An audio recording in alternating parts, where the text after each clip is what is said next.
Hello and welcome everyone. I'm Greg Kell. In today's video, we will be talking about getting local reviews. Let's start with a little information about us. My company focuses on delivering the AI-driven big data advantage to innovative business owners.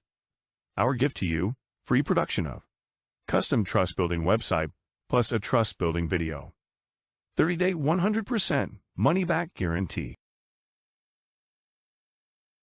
Here's what we're covering in today's presentation. 1. How to implement a review acquisition strategy. 2. Review acquisition don'ts. 3. Tips for earning more local business reviews. How to implement a review acquisition strategy.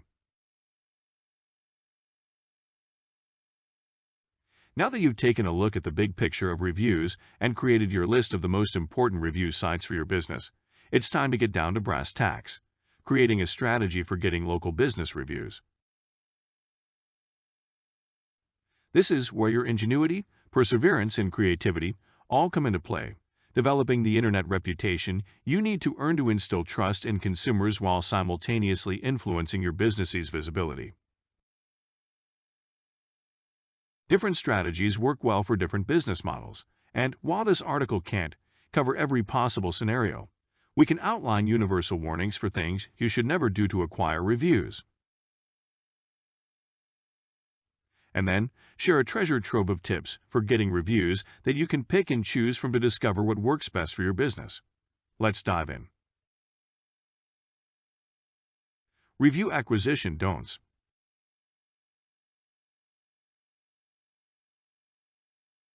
Any business that values its reputation, rankings, and revenue should avoid these mistakes.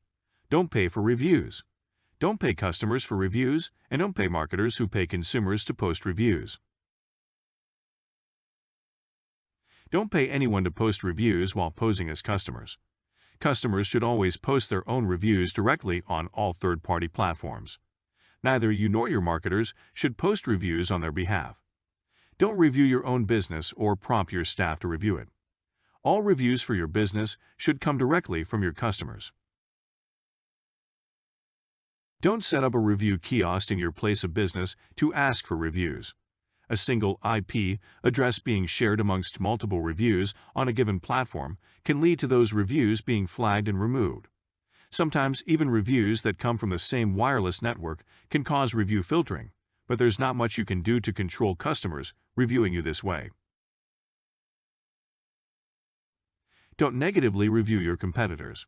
It's unethical and against the guidelines of most review platforms to post reviews of your competitors, negative or otherwise.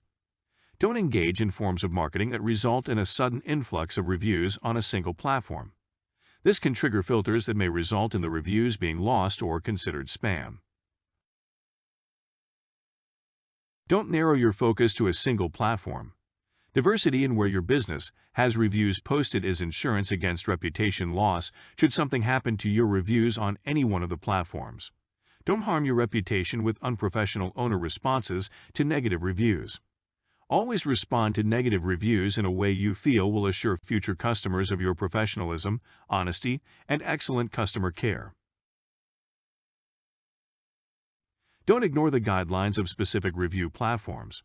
Neglecting to play by the rules of the most stringent review sites can lead to review takedowns, public shaming messages on your profile, and in some cases, litigation. For example, Yelp's guidelines specifically prohibit business owners from directly asking customers for reviews. Don't forget about your own website. It's a very important platform for featuring honest reviews and testimonials. That may seem like a lot of don'ts, but once you've mastered avoiding these potentially disastrous pitfalls, you're ready to start experimenting with a variety of techniques for encouraging consumers to review your business. With a little trial and error, you can hit pay dirt with the right combination of these efforts. Tips for earning more local business reviews. 1. A recent survey found that 25% of consumers only leave reviews if their experience was really good, and another 33% only leave reviews if an experience was really good or really bad. In other words, extremely positive and extremely negative experiences appear to drive most reviews. Taking this into account, the in-store experience you provide customers is the most significant factor in the number and sentiment of the reviews you will receive, so it pays to deliver the best customer experience possible. The empathy and generosity of your customer service policies, the fine detail and regularity of your staff training, your quality control measures, and the culture of your business are all vitally important to earning a competitive volume of positive reviews.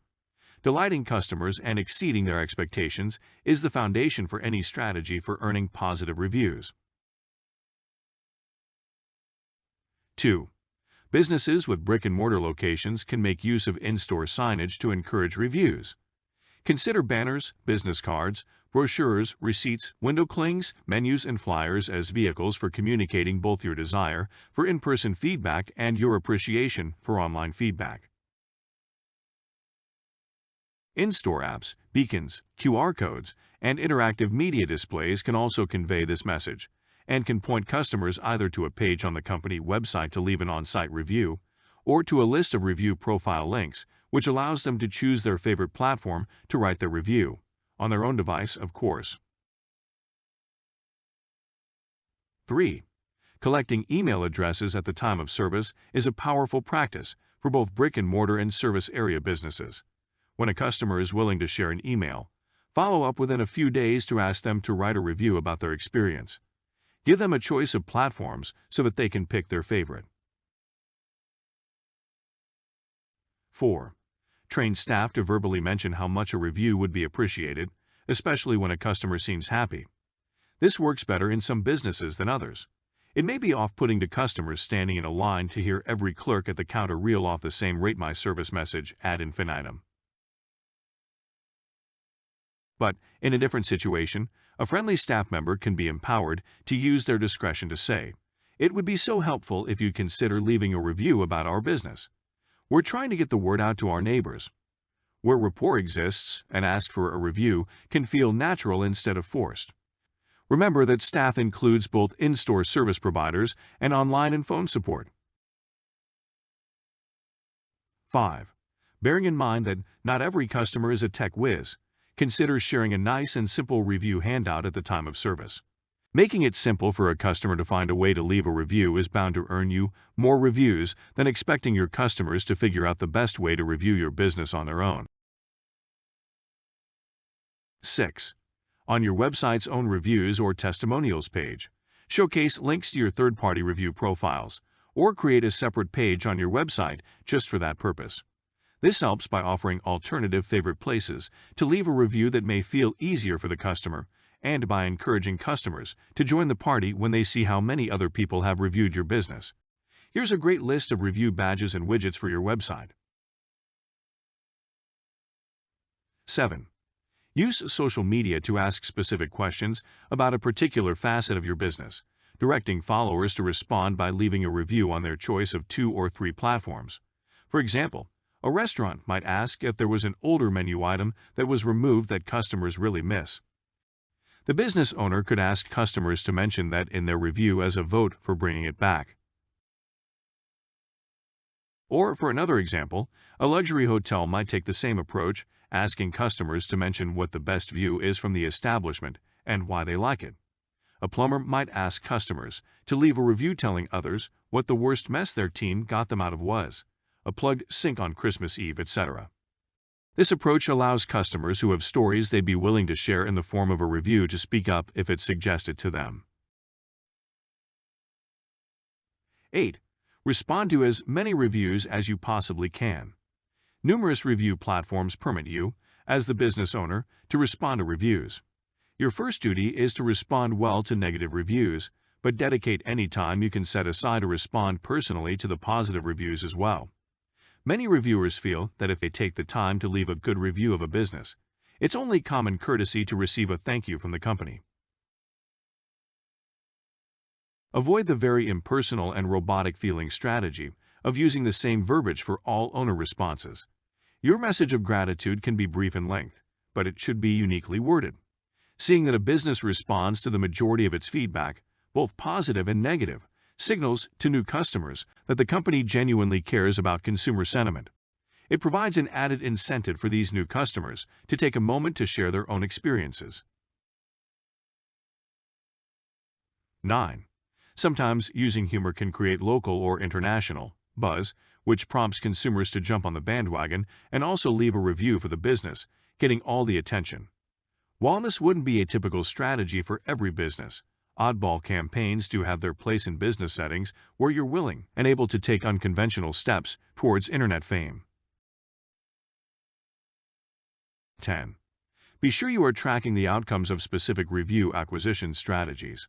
You may discover that there are days of the week or even times of the day when you see a better response to email, social media, or other forms of asks. Focus on the times when your customers seem most willing to leave a review, and find ways to prompt them to do so when they're in the right frame of mind. This brings us to the end of our course, presented by ProfitGrowthBuilders.com. Thank you. Goodbye.